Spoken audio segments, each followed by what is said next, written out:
நம்ம என்ன கொடுக்குறோமோ அது திருப்பி வரும். As you are giving you are receiving. It's a divine லா.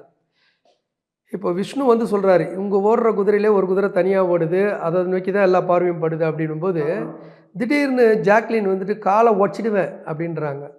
எங்களுக்கு என் ஒய்ஃபுக்கு எல்லாம் பார்க்கும்போது, என்ன இது இந்த பொண்ணு இப்படி பேசுது, உன்னை போல் பிறரை நேசின்னு ஜீசஸ் சொல்லி தராரு. ஸோ அந்த கருத்துக்கு மாறாக பேசுது இது. சரி கம்முன்னு இருப்போம், அமைதியாக இருந்தாங்க. ஆனால் இன்றைக்கி அந்த விளையாட்டு போட்டியில் பார்த்தீங்கன்னா, என்னதான் முட்டி கிட்டி மோதி பாயிண்ட் நீ எடுத்தால் கூட உன்னால் அந்த இது ஒரு பாலில் தோத்துட்டு 0 பாயிண்ட் வர. இது ஏன் நடக்குது? நீ என்ன கொடுத்தியோ அதான் உனக்கு வரும். இதே நீ வந்து ராணா பாபா சூப்பரான வாழ்த்துக்கள் அப்படின்னா அந்த இடத்துல கண்டிப்பாக நீ 0 ஆகிருக்க மாட்ட. அந்த பிரபஞ்சம் வந்து உன்னை 0க்கு கொண்டு போயிருக்காது. இதை ஒவ்வொரு பேருமே புரிஞ்சு நடந்தால் லைஃப் வந்து ஸ்மூத் அண்ட் ஜாய்ஃபுல்லாக இருக்கும். அதுதான். ஏன்னா எல்லாருக்கும் இப்போ அறியாமையில் பண்ணுறாங்களா, அறிஞ்சு பண்ணுறாங்கன்னு தெரியல. இதை உணர்ந்து பண்ணால் நம்ம எல்லா not only big boss game, வாழ்க்கையிலே நம்ம வெற்றி பெறலாம். இது என்னுடைய கருத்து.